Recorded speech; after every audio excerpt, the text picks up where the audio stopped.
I, a teen male, have been raised by my dad, and about 6 months ago, he passed away in an accident. My parents separated when I was 5 years old, and my mom did not keep in touch with us after that. So I have very little memory of what kind of relationship I had with my mom. All I know is that my dad did not like my mom, and he took it out on me because throughout my life, he was literally the most unkind, horrible person to live with. He was downright abusive, if I'm being honest. I would get smacked for every small mistake that I made, and he would lose his temper with me over the slightest matters. And overall, I had learned to walk on eggshells around him. So when he passed away, I had mixed feelings about the whole thing because, on one hand, of course, he had raised me, and we had some good days when he wasn't acting psychotic. But for the most part, I was just relieved. But after that, I started feeling extremely lonely because for a couple of weeks, my relatives did keep in touch with me and check up on me occasionally, but then they kind of got busy with their own lives. It's not shocking. My dad wasn't particularly close to anybody, and as a result of that, even I wasn't that close to anybody else in the family. My grandparents moved away 5 years ago, and I don't have a lot of friends. The ones that I do aren't even here right now because they're in college and I'm taking a gap year. So for the past couple of months, I've been very lonely and kind of depressed as well because I feel like there's nobody to care for me. It's not a new feeling by any means. I used to feel like that all the time, even before my dad passed away, because of the way that he was constantly angry and hateful. But then, after he passed away, I started feeling like I was completely alone, and I don't know. I can't explain it, but honestly, it felt like the most horrible feeling in the world. Because of all this, I guess I agreed to meet my mom when she reached out to me a couple of days ago. I know that she had abandoned me when I was very young. She had had an affair and eloped with some guy. And then she had declined to accept shared custody, even though my dad had been open to it after everything that had happened. I know all this is because my dad used to bring it up at the drop of a hat to taunt me about these things as if it was my fault. It was his way of trying to make me feel bad for myself and remind me exactly how unwanted I really was when he felt particularly mean-hearted. I've never said it out loud because I don't want to make it seem like I am defending my dad, but honestly, I used to think that a huge part of the reason my dad turned out to be such a horrible person was because of what my mom had done. I'm not implying that being cheated on and left behind gave him the license to behave the way that he did, but I'm just saying it's actually at least an explanation for his awful behavior. I had no idea why my mom left me, though, since I didn't have any contact with her side of the family after she cut ties with us. So, more than anything else, I just needed answers. And I agreed to meet her a couple of days ago when she reached out to me through an email. She said, "I'm really sorry for your loss. I know it can't have been easy spending your life with your dad. And I know that you're probably very upset with me because I haven't been there for you. But I hope that you give me a chance to explain myself and meet me at least once." You might find this message very upsetting because you probably don't even want to think about me because of everything that I have done, and I don't blame you for that. But just let me explain myself at least one time. Love, your mother.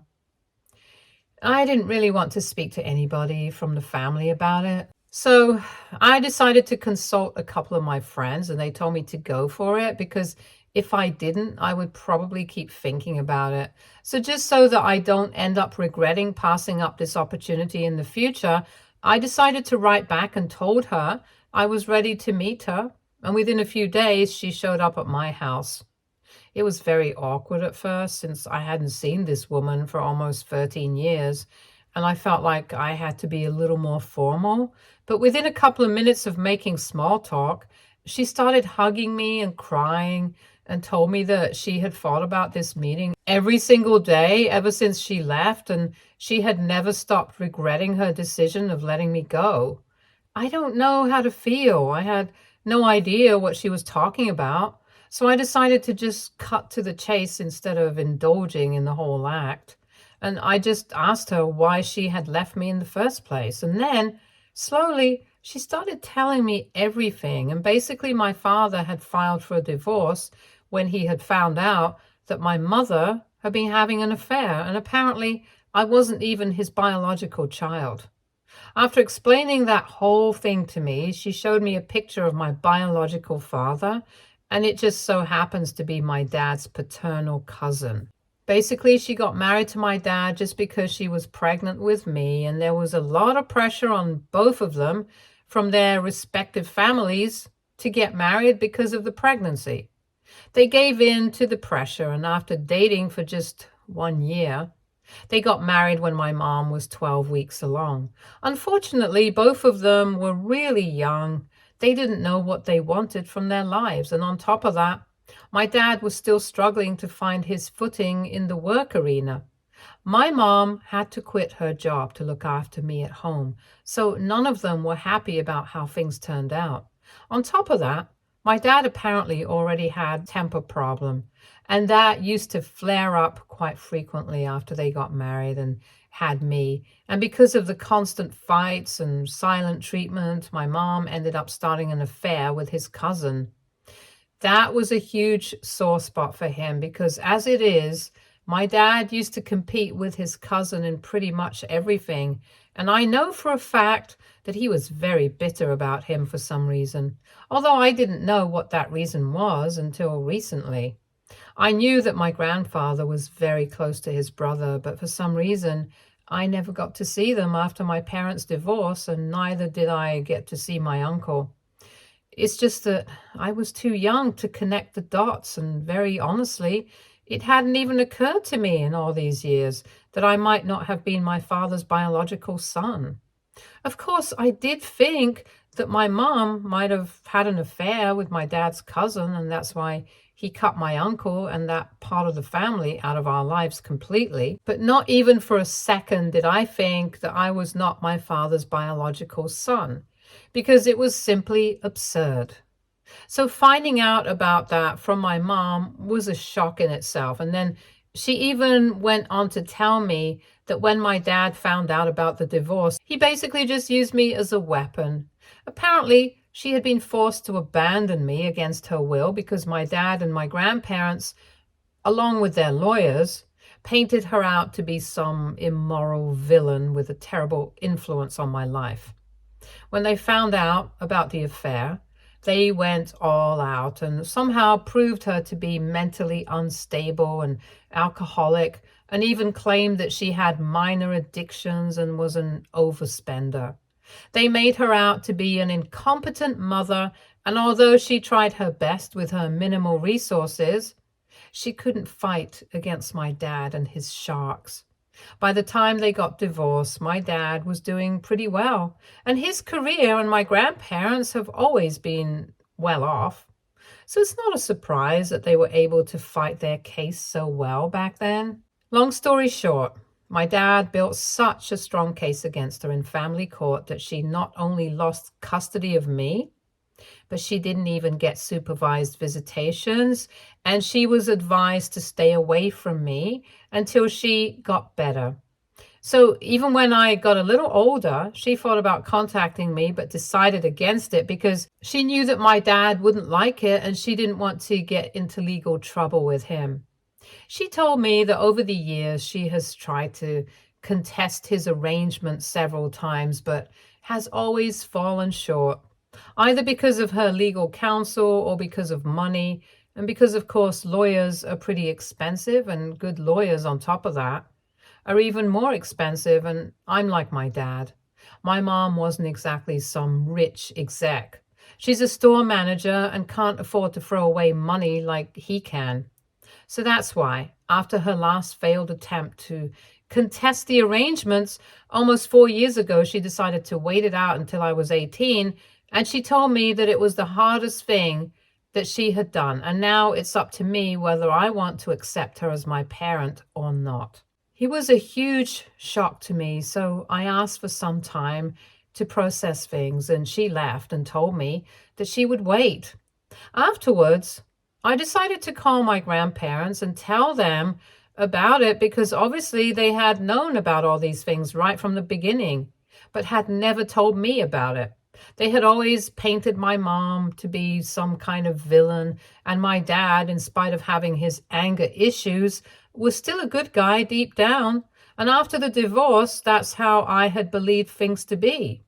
5 years ago, my grandparents decided to move away to help my grandma's family with the farm, and since then, they've been staying there, so I haven't had a lot of contact with them. I did see them at the funeral recently, but then they flew back home the next day, and I found it a bit weird because even though we haven't been very close recently, I used to spend a lot of time with them when I was little, so I figured that at least now they would try to be there for me or something. So I was kind of upset with them. Finding out about these things from my mom made me even more upset. And when they answered my call, I confronted them pretty rudely and they were kind of taken aback. I told them about my mom's visit and told them everything that she had said and demanded an explanation from them. And to my surprise, they did not even deny anything. They couldn't deny the whole thing about my dad not being my biological father anyway, because my mom had the results of a paternity test conducted several years ago as proof. But even the rest of it, the fact that my dad and his dangerous team of lawyers had prevented my mom from even contacting me out of fear and had made sure that she stayed away from me, they accepted that as well. They were not apologetic about it in the slightest. They just told me that my dad did whatever he thought was appropriate to protect me. And it was silly of me to expect them to be sorry about it or act like they did something wrong. Both of them tried to justify my dad's actions really hard and told me that at the end of the day, my father had given me a good life and made sure that I had everything that I would ever need. Something that my mom wouldn't have been able to do on her own. So I should be grateful to my father instead of questioning his motives and intentions, because ultimately he always had my best interests at heart. And that's why he made sure that my mom stayed away. And apparently it's insulting to his memory for me to even imply that he was trying to hurt me in any way, keeping my mother away from me. They also told me that she was a cheater, so it's kind of ridiculous of me to trust her about my dad being a bad guy right from the beginning. Apparently his anger issues only got worse after she cheated on him and left him, and since then he became a different guy and they blamed her for it. But the bottom line is, if I decide to forgive my mother, I'll be insulting my father in a way that cannot be taken back. So they told me that if I ended up accepting my mother back into my life, they'd be cutting me out of the family, just like my grandpa cut his brother and even my dad's cousin off for the affair. Because they don't want anybody with any association with my mom in the family. And right now, I'm in a total dilemma, because even though my family isn't very functional or even good to me, it's all I have. Besides, they're not completely wrong about my dad developing his anger issues only after my mom left, because before the divorce, I do remember a lot of fights. But I also remember having a lot of good times with my parents. And I also know that in spite of his anger issues, my dad did his best to provide me with everything and financially secure my future. I mean, the guy has left everything to me in his will. So that's got to count for something, regardless of his bad temper and behavior. I've been thinking about reaching out to my mom, but at the same time, I also feel really guilty about it because of whatever my grandparents said. And also because I know that my dad wouldn't like it, even though he's not here right now. I feel bad and I feel like I'm betraying him in some capacity. It's ridiculous, because he always treated me badly, and I've always felt kind of relieved that he was gone now and I can live my life on my own terms. But even that feels like a betrayal. I'm just really lost and confused about everything, so I really need some guidance on this. All sorts of advice are welcome. So AITA for wanting to accept my mom back into my life, even though my late father wouldn't like it. Update 1. Hi, thank you so much for all the advice. I decided to talk to my mother and meet up once again because there are a lot of things that we need to discuss, and I don't think I need to feel bad about what I'm doing. After reading the comments and speaking to a couple of friends, I realized that I was allowing my grandparents to gaslight me into actually believing that my father might have been a good parent. And I'm really sorry. I know I shouldn't speak ill of the dead or whatever, but he really wasn't. He made me cry and made me hate my life, so it really doesn't matter if he financially secured my future. Because at the end of the day, it cost me my sanity. Most importantly, he lied and lied about my mom in court, and she completely lost any credibility that she had as a mother. And she couldn't even reach out to me for so many years because of him. Yet he constantly made me believe that it was because she didn't want to. I had no idea that she was being prevented from reaching out to me. I thought about it a lot, and there's literally no way to forgive it, regardless of whatever my grandparents have to say about my mother. They think that she was an incompetent parent and prioritized her affair more than her family, and maybe she did. But I don't think she was as bad as my dad. I don't think anybody can possibly be as bad as him, and leaving everything to me in his will doesn't make up for it. I bet he would have left it to someone else if he even had anyone, but he doesn't. Plus, I'm not entirely sure that it was my mom who made my dad the way he was. Because, like I said, as a child, I do remember having a lot of fun with my parents, but then again, I don't know what went on behind the scenes. I do remember them fighting a lot, but it's not like I knew everything. And besides, after all the lies that I've been told by my dad's side of the family for so long, I think I'm just going to take everything they say with a pinch of salt now. Anyway, it's been a week and a couple of days since I made my post, and 3 days back, I invited my mom over for lunch, and we had a really nice long talk about everything. I tried to be a little more open this time around and told her a lot of things about my life as well, especially about my time with my father. And I ended up crying because, well, it wasn't exactly pleasant recalling everything, especially the bit where he used to taunt me about my mom leaving me, and I used to believe it without knowing the truth. My mom ended up crying as well. She apologized to me profusely for never reaching out before and said that she should have risked it instead of playing it safe, because at least that way I would have been able to testify for myself. But then she had no idea how bad I had it with my father, and she had assumed that I must have been happy if I had made no attempts to contact her, even after I grew up a bit. She said that it was stupid on her part and acknowledged the fact that she should have reached out to me long before instead of being scared. But honestly, we're all doing the best that we can, and it's not like I'm the only part of her life that she had to worry about. Apparently, she had really had to struggle with money after the divorce because she already barely had anything of her own. She had to get her parents to help her out financially with the lawyers and everything. And even then, they not only lost custody of me, but also a lot of money. So she had to start from scratch, and it took a lot of hard work. So she couldn't even think about contacting me or trying to fight against my dad at the time before she could establish herself. But even then, after she landed her first job and had saved up even a little bit of money, she went against my dad and lost again. She still didn't let that deter her, and I think that's what matters, that she kept trying. I know that it hasn't been easy for her as well, so I'm ready to cut her some slack for not doing the smart thing and just contacting me when I'm a bit older. It's not like she didn't know how to. She had to wait for me to create social media accounts at some point, and then when I did, she would stalk me for almost every day just to see my face in my profile pictures, even though my accounts were private. That's how she somehow managed to find my email ID as well, and finally managed to get through to me recently. I also asked her about the whole thing with my dad's cousin because the last time we met, she wasn't really able to elaborate on that since I was still reeling from the shock of learning that I was not even my father's bio son.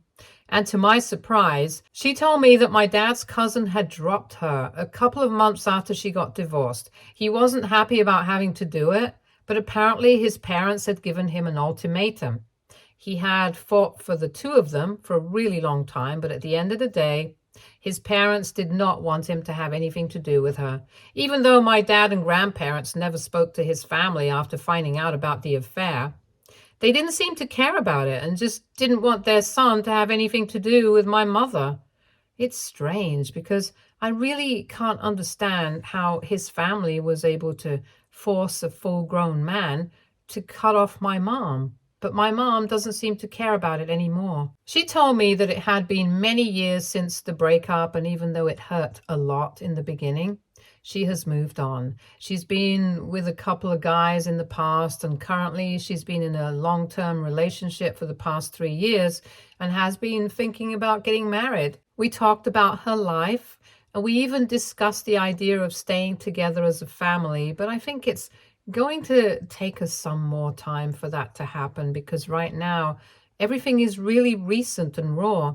We're still just opening up to each other and rebuilding whatever relationship we had, so it's going to take a long time before we can finally call each other family.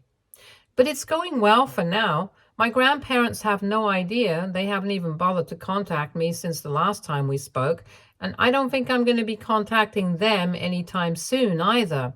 I just don't want them in my life, to be very honest, and neither do I want anyone else from my dad's family. Update 2. So it's been 2 weeks since my last update, and my grandparents finally reached out to me to rant at me about the fact I was keeping in touch with my mom. She's been over for lunch and dinner a couple of times in the past 2 weeks, and apparently my grandparents had decided to contact one of my neighbors when I started ignoring them, and my neighbors must have told them that a middle-aged lady had started visiting me. I'm guessing that's how they had figured out that my mom was in touch with me. They tried calling me several times, but I didn't pick up, so they sent me a message telling me that I was disappointing them to no end, and they couldn't believe that I was inviting my mom over into the house that my dad used to stay in. The same house that he left for me.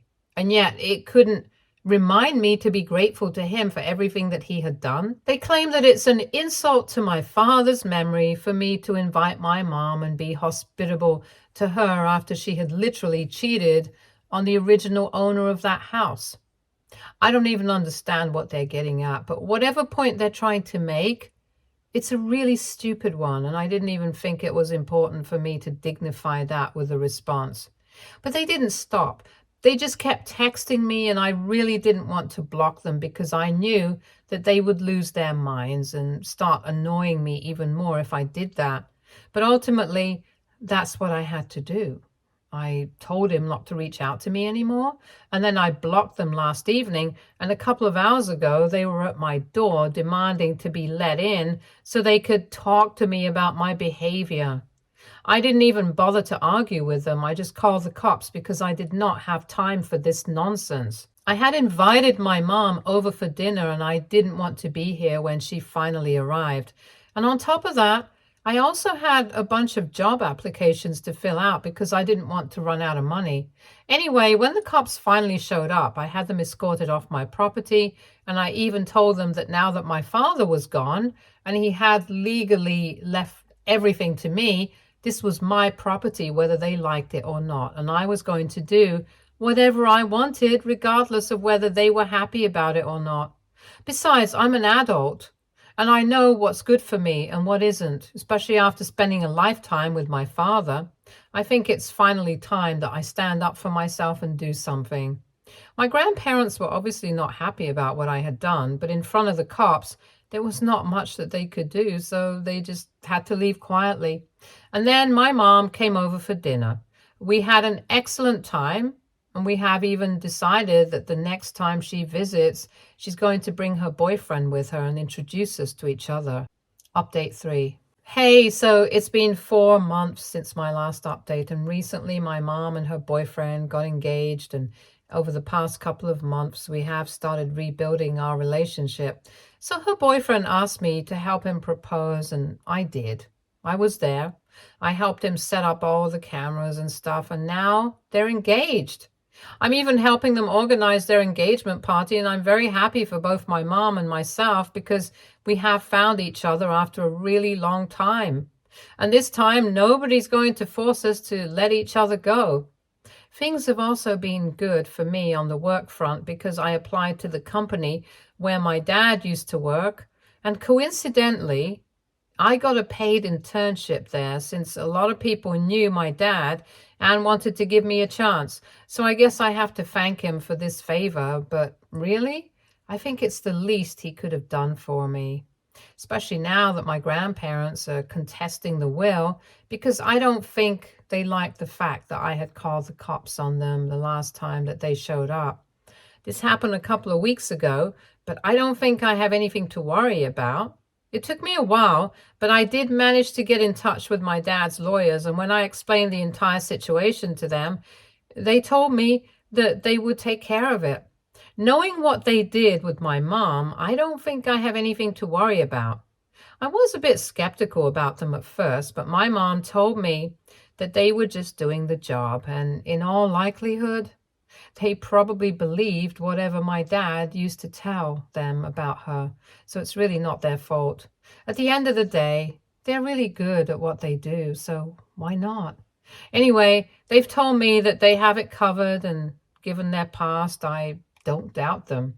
For now, I'm just focusing on spending time with my mom and repairing our relationship, and of course, in a couple of weeks, she'll see my efforts at the engagement party, and I'm really excited about that. Stay tuned for more stories from our girl relationships.